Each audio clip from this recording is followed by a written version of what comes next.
Greetings once again, folks. It's been a while. once more, I have been beset with challenges of the electricity sort lately. So hadn't got to start this piece on Tuesday as I would have wanted to, because I had load shedding issues and all sorts of things. So yeah, and then yesterday was I had no electricity for how long was it? 11 and a half hours. So that put things a little out of camber. So right, we're finally getting to begin a new piece, and it's going to be a landscape, and it's going to be a tree. So no real surprises there. So let me begin. Right, and there's a few mosquitoes lurking around as well in the interim. So I'm going to start with my kind of a horizon line. So let's just kind of depict that.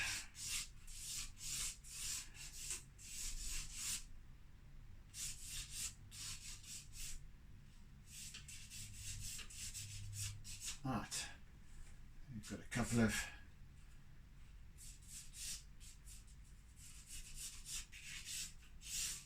other lines going on here, just marking out where our primary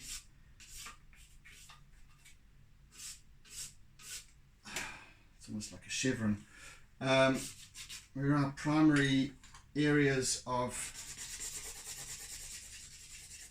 contrast are, etc. Also balance of light and shade, form, etc.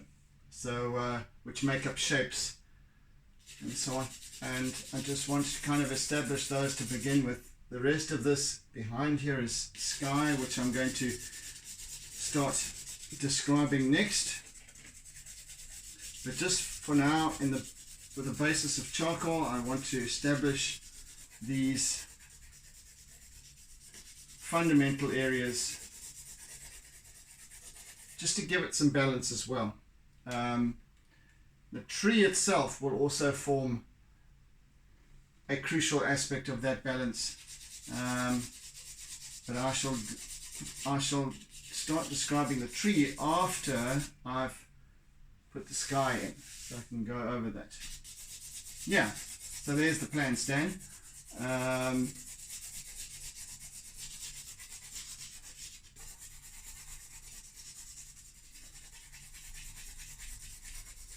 Let's just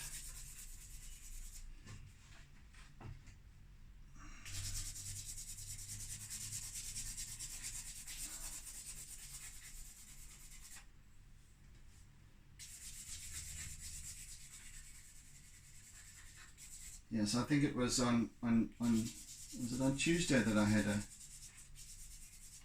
a power outage as well.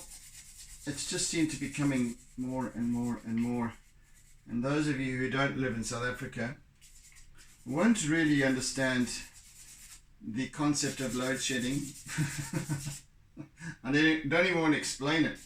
But besides load shedding, which is basically the need to take the pressure off the power grid in zones for a period of time to allow that load to bleed off.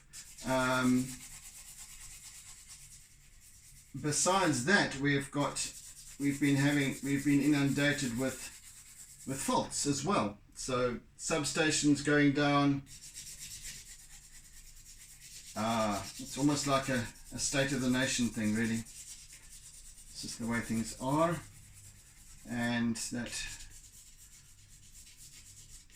many of those who vote the powers that be into being simply keep on doing so, at their peril, of course, and everyone else's. So that's what it's all about. And we can either suffer along with it, or smile and wave. I choose the latter. It really doesn't come any good of complaining about it. Well, we can't help but complain, but the thing is that it's not going to help anything in matters by complaining. Really doesn't make any difference whatsoever. Right, so I've got starting to get my basis of charcoal.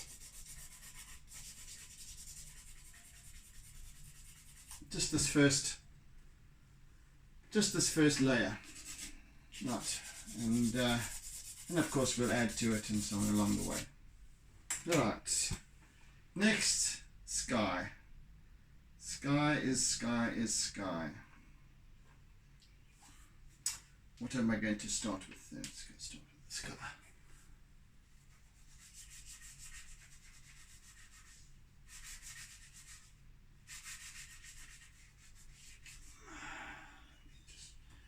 Take that clip off for now and place it over there for the time being, just to get this going here.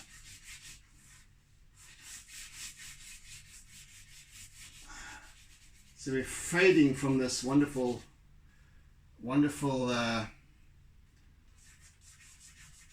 almost indigo, lilac, blue through to white, almost very, very pale blue.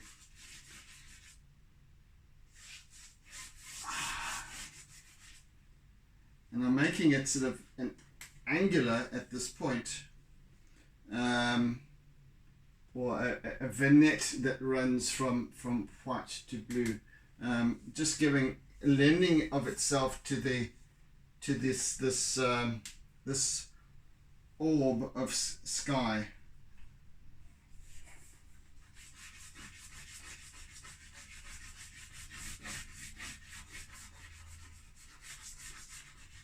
The spectrum, the stretching of the sky, it stretches vastly above us. So just integrating our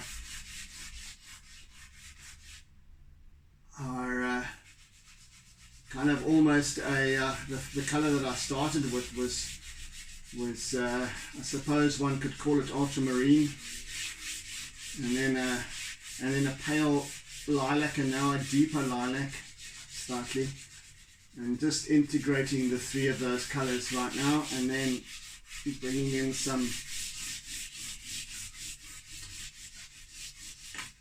in some pale blue.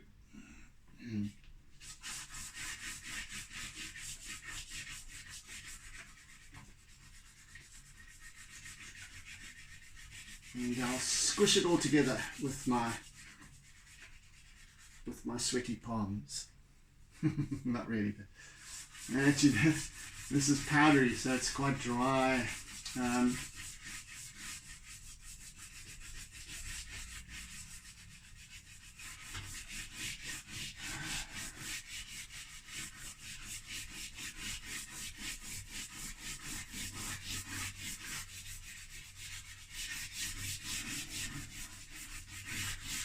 Right, now for some white.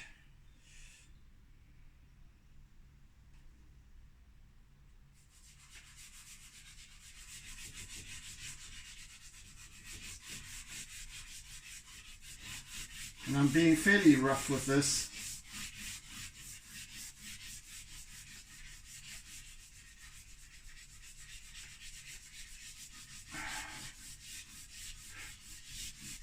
Fairly graphic, bold, because I shall be smoothing it all out. That's enough of that. It's done its duty. Let's get this last little piece.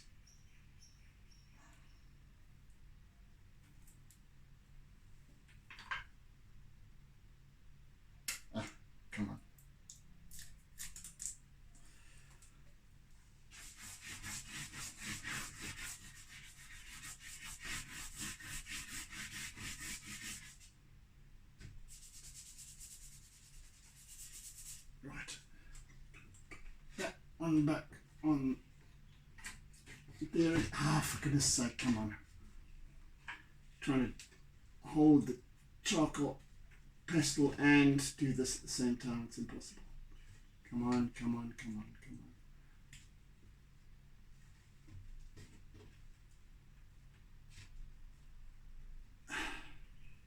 on. Right, there we go. Right, what was I doing? What was I doing? What?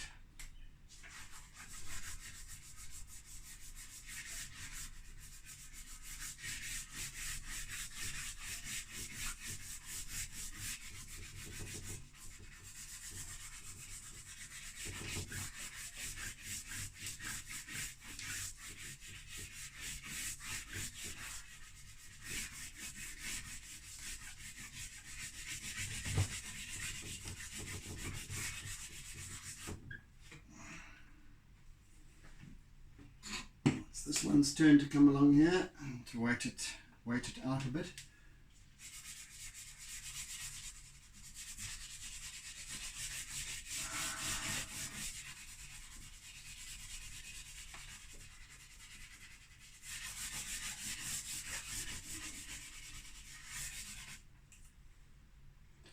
Right. And blue again. Running very low on my blue, so I need to get some more.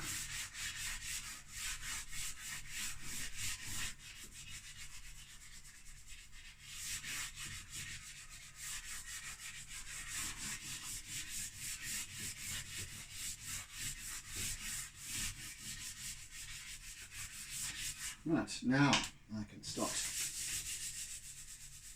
to integrate this all nicely together. In fact, you can come back over here. There we go.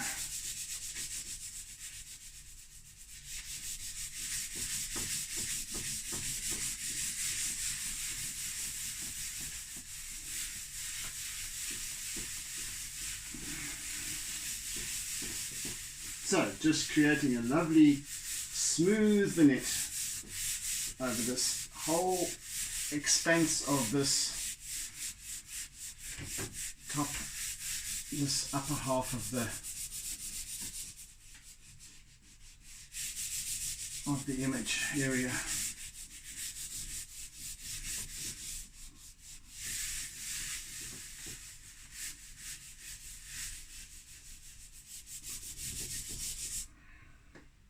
So at least now I have the basis of my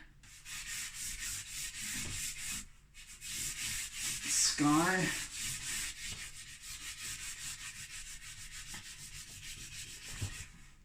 Oh, here's little Sage. She came straight past me all quietly. Now she's busy ferreting around at the back there. Let's bring in a little bit more lilac here.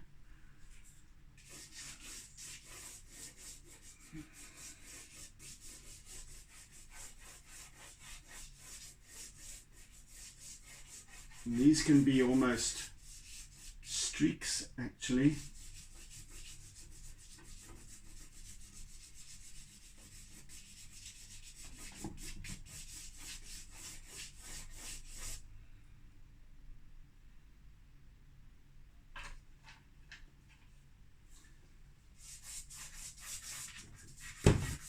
Sage, what are you doing, baby?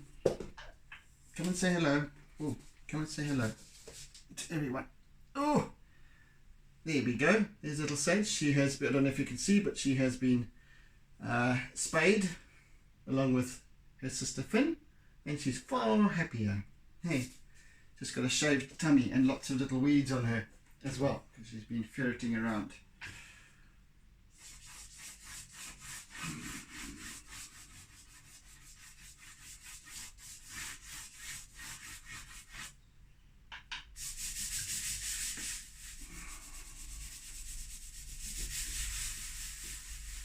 I might or might not, at a much later stage, introduce a hint of cloud or something that will all be determined by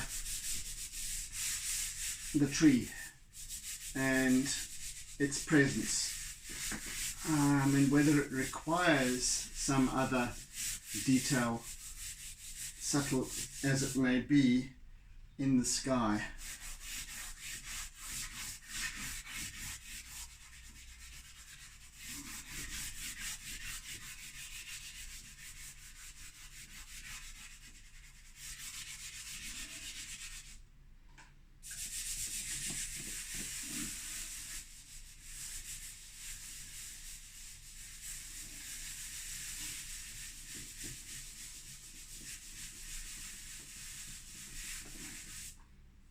Circular movements allow the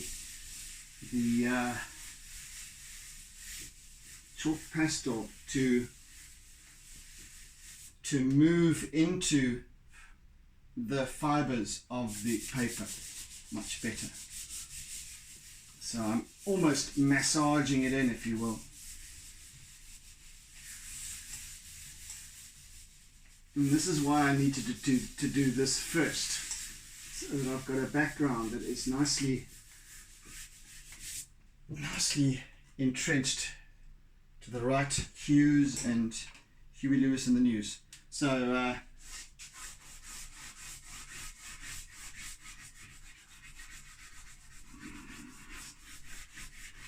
and the right level of richness of color, etc., which is important.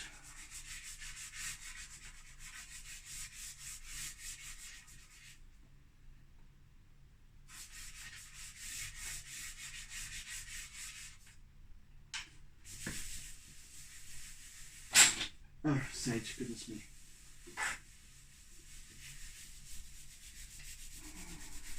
Finn is obviously languishing outside in a shrub or somewhere.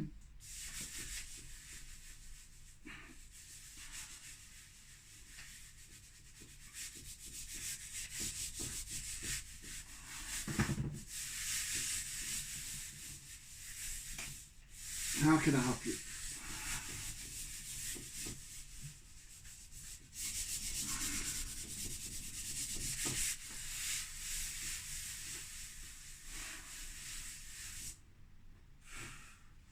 Right, that's that. And now I can begin to very roughly start to describe this tree.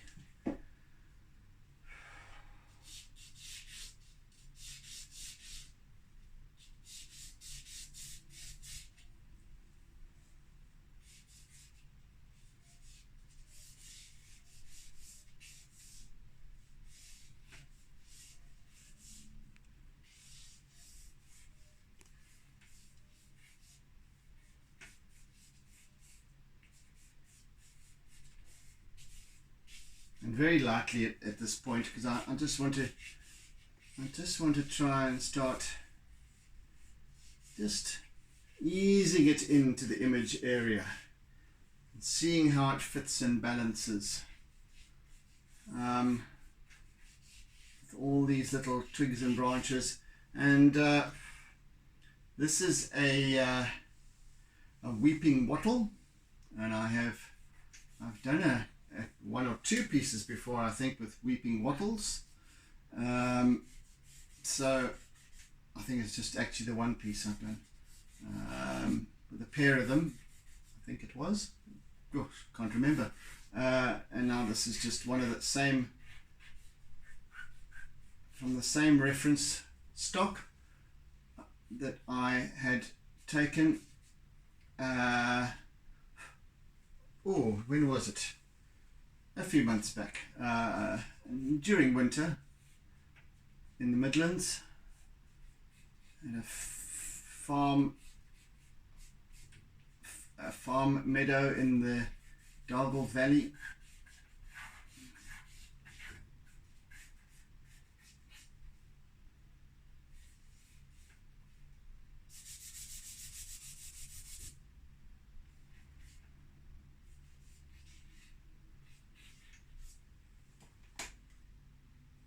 that will do.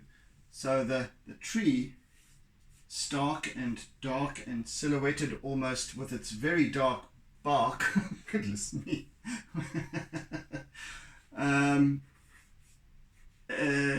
sort of silhouetted against the sky, and the whiteness of the sky makes it stand out all the more and give it more presence. Of course, at this stage, I'm still working with predominantly just, well, the blue of the sky, and then the darkness, the charcoal, etc. So,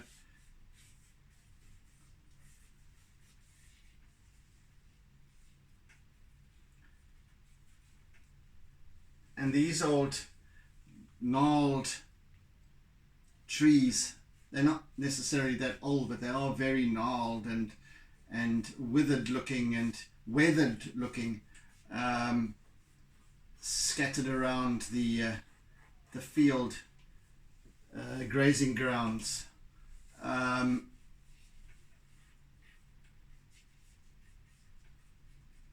They just have that look. Their bark is very rough and rugged. They tend to spread out and spread out and down, almost like limbs.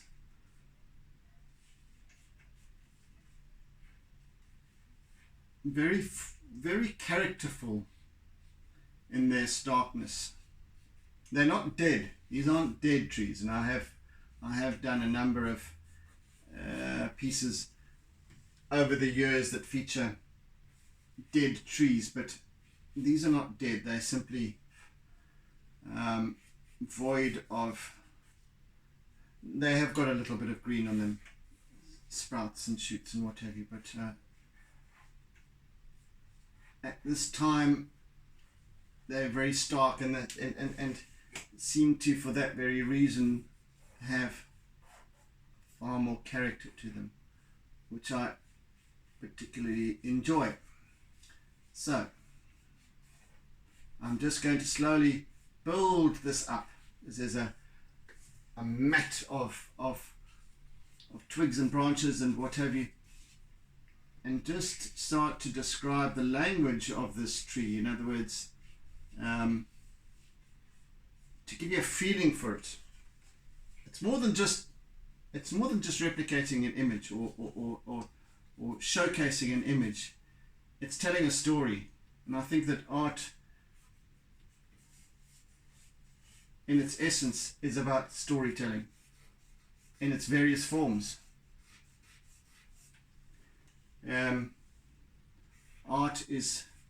Poetry is art. Drama is art.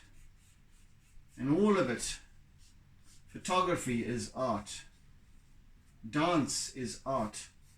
And all of it is manifested in language.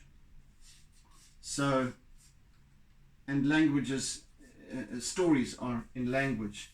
So, whether it's something that is described with paint and a brush, with a charcoal stick, with a movement of dance, with the lyrics of a song, with the sounds of the music, the cadence, etc. It's all language. It all tells a story. It all makes you feel a certain way about certain things, and I think that's really what art sets about to accomplish, has done through the millennia, since the dawning of mankind. So that's what this is about. It's simply, I'm just telling a story, and whether it's telling a story of a memory that I have, it's a feeling. The feeling gets interpreted into language.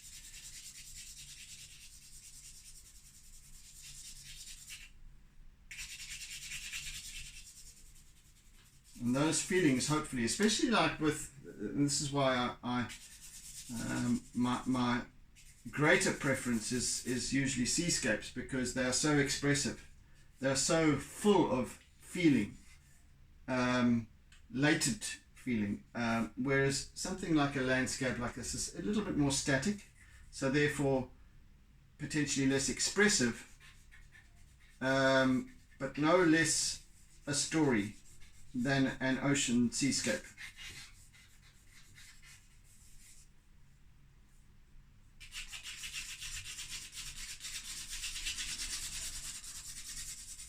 You know, every action that I take with my art, that I've come to realize along the way, every action that I take is part of the story.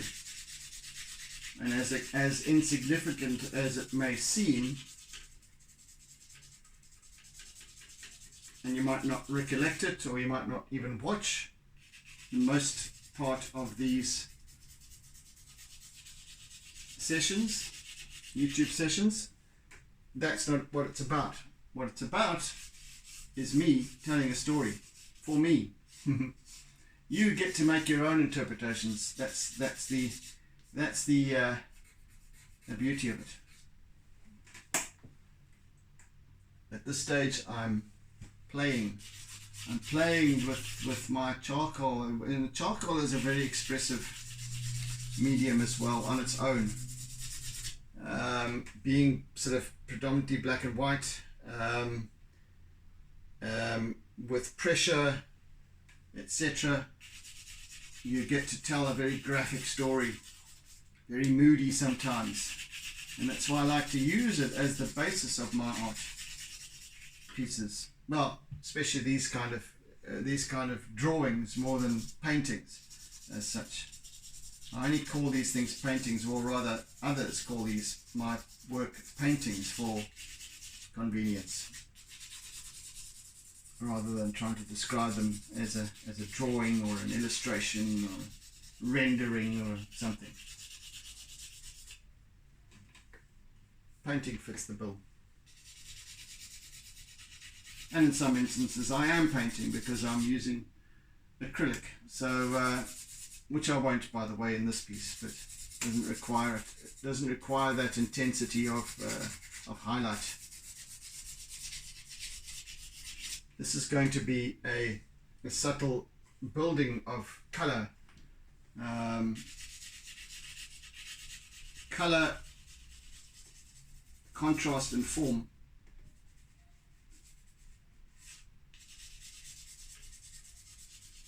And as I begin to add color, so you'll see the story evolving, and it will take on more meaning as it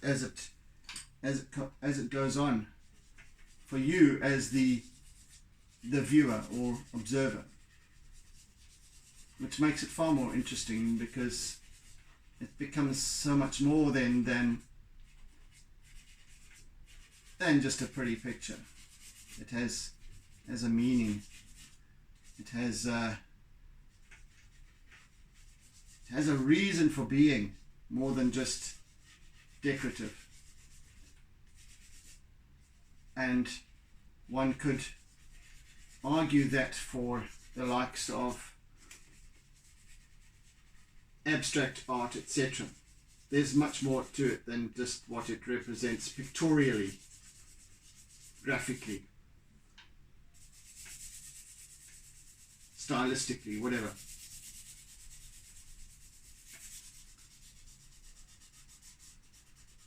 It's not something that, to me, art isn't something that is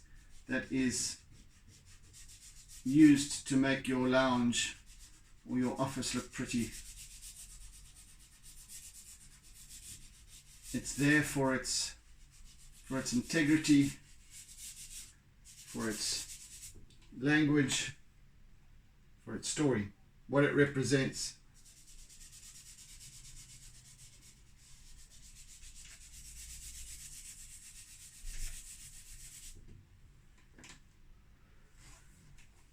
Yep, so that's my angle.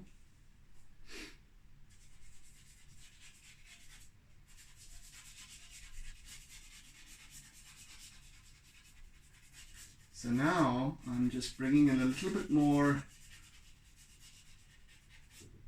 form into this rather otherwise straightforward vignette.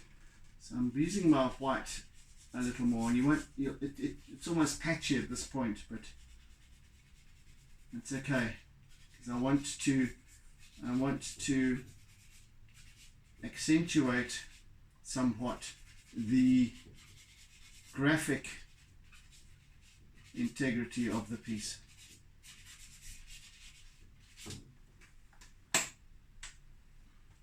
And I'll continue to do so throughout.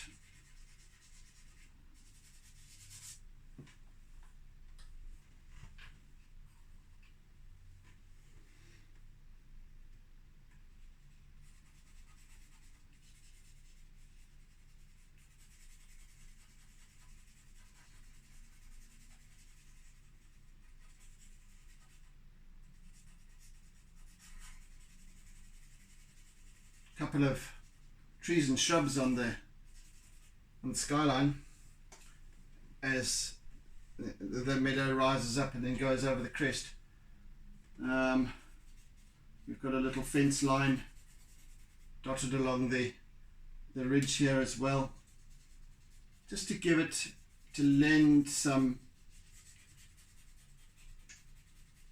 more to the story, to the graphic appeal of the piece. A little bit of detail, yeah. Oopsie, now I'm going to be sponging stuff colour. All right.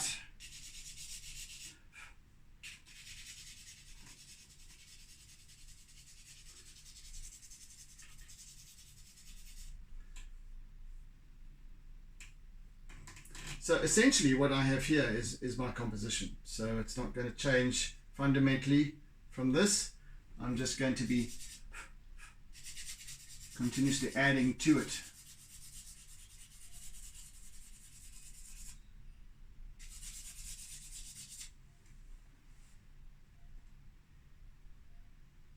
Right, now we can bring in some more color.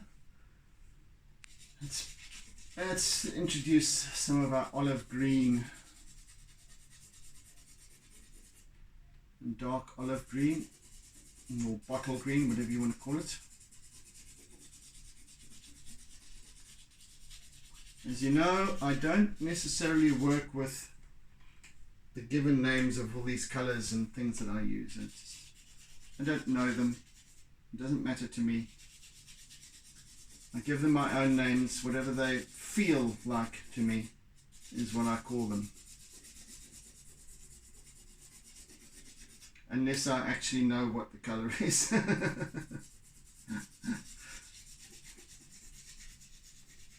Which is fairly seldom.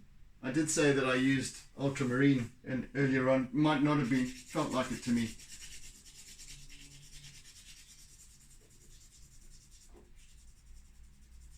I don't think that there's a formula to art either. I see a lot of demonstrations and art classes and so on, where you're told to, in order to get a certain color, you have to mix this and that, and this is, I don't buy that. I work on the premise that art is intuitive, that the colors that are required speak and ask to be used. And this is the reason why I'm able to pretty much talk my way through these pieces, because I work intuitively. At least that's what I tell myself. So if a color is required, it will show itself to me. I'll pick it up and I'll use it. There's no formula to this piece. I didn't set it out with, well, this has to match with that and that. No, the artwork creates itself in my book. Always.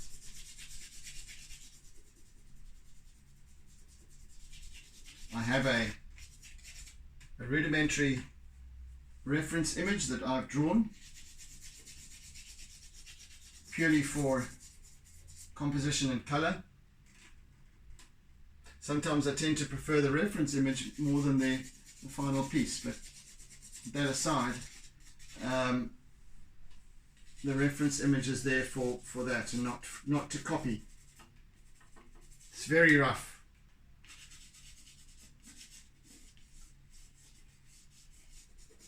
And this is why I've also opted for creating a reference image in the same materials as what I'm using in the final piece, because I don't want to copy a photographic reference. It's not what I'm trying to do here. I'm using technique, I'm using graphic form interpretation to create an image, not to copy an image and replicate it. That's, to me, that's defeating the object of art.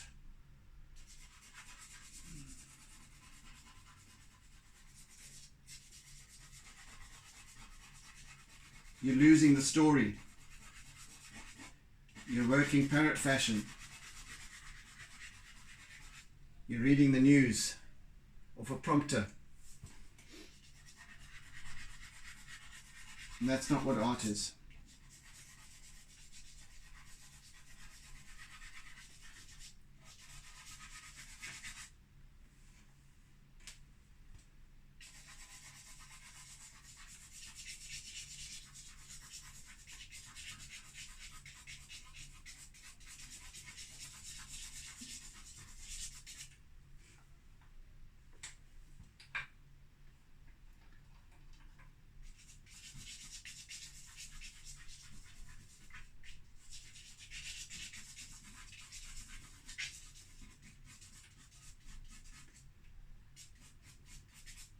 As I said earlier, I'm using color to bring about form, interest, dimension, depth in this piece. So I've introduced a dark olive green. I've introduced a slightly mossy green. I'm now working with a kind of a bright green, spring green. I'm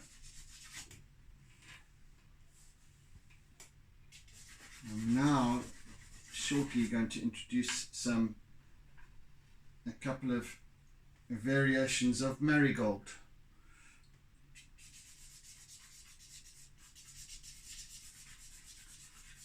And quite on a rudimentary level at this point, just to give myself an idea of balance of color, etc.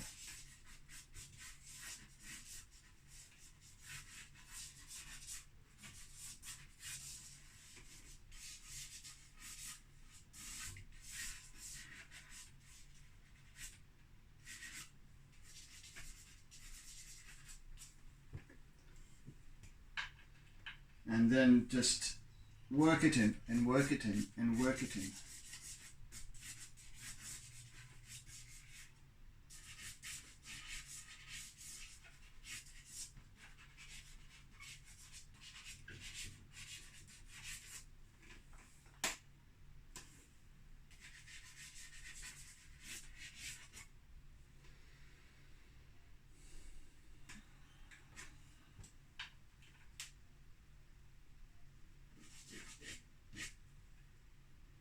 Now the pale yellow to paler yellows to go with the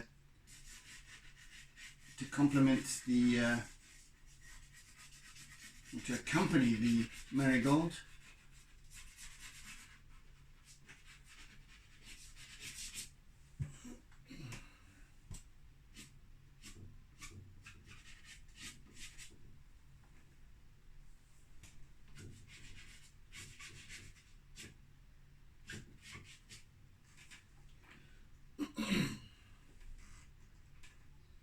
And you're going to be going for another 5 minutes or so, because I've chosen to limit these sessions, at least for this piece, to to 45 minutes rather than the full hour.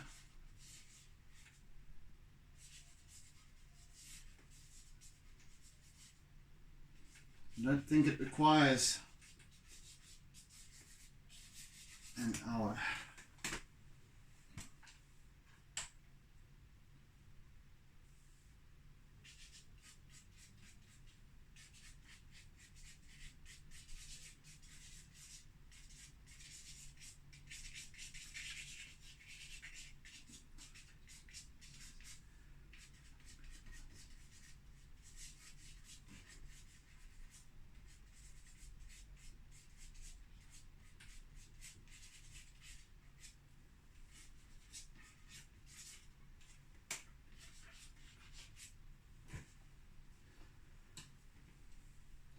Yeah, so we have the semblance of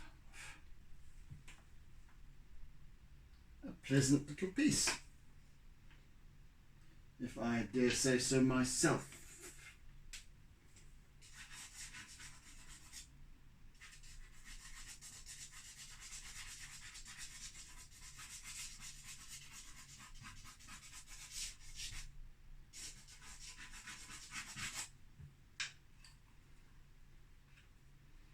A little bit of terracotta as well.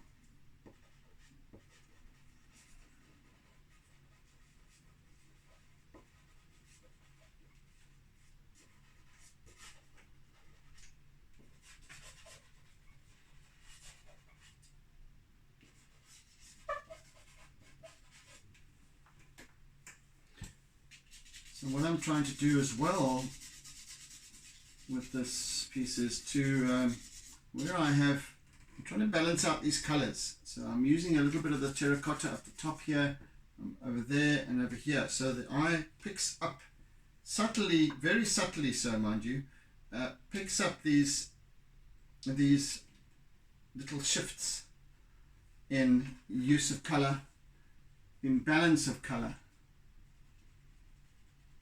thus creating a little more interest here and there to the story as a whole.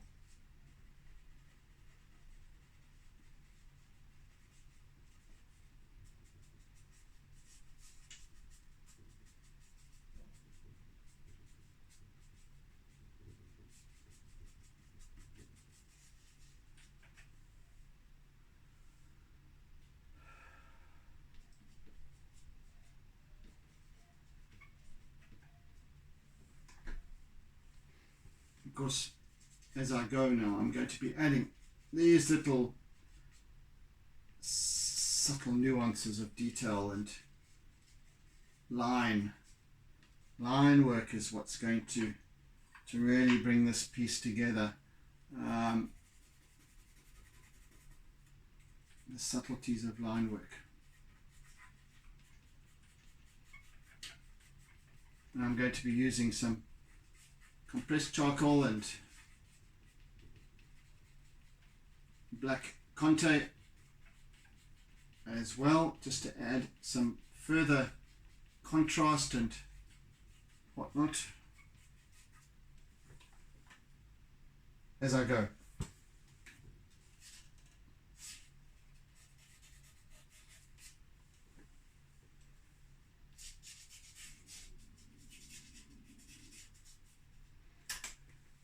Yeah, so I think I'm quite happy with the way this is starting to take shape.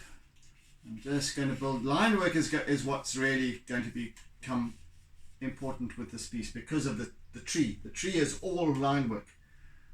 It's all this wonderful little dance of line that's going to bring about the form. Lovely, these little shapes and turns and twists. More than trying to photographically recreate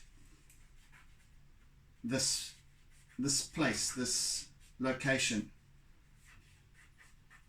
It's the use of line and color that really tell the story. such that it could be anywhere in the world almost.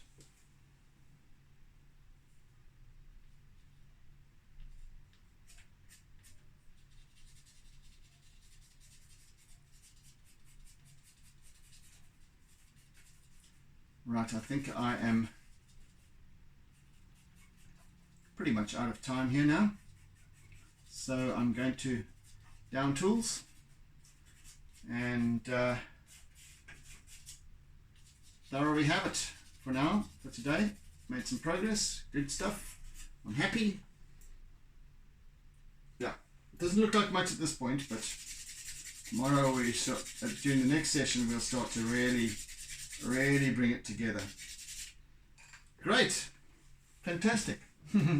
Thanks for joining me, folks. And if you have newly happed upon my channel, then please, and if you like what you see, like what you hear, then please subscribe to my channel, and also for convenience, hit the bell icon so that you get notified of any future uploads that might take place. That's all down below.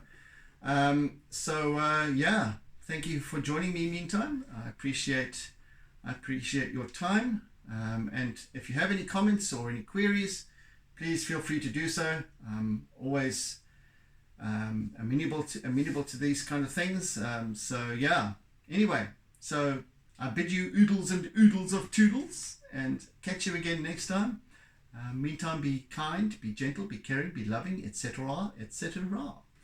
So see you again next time, folks, and do take care. Have a fantastic day ahead. Bye. And don't forget to doodle.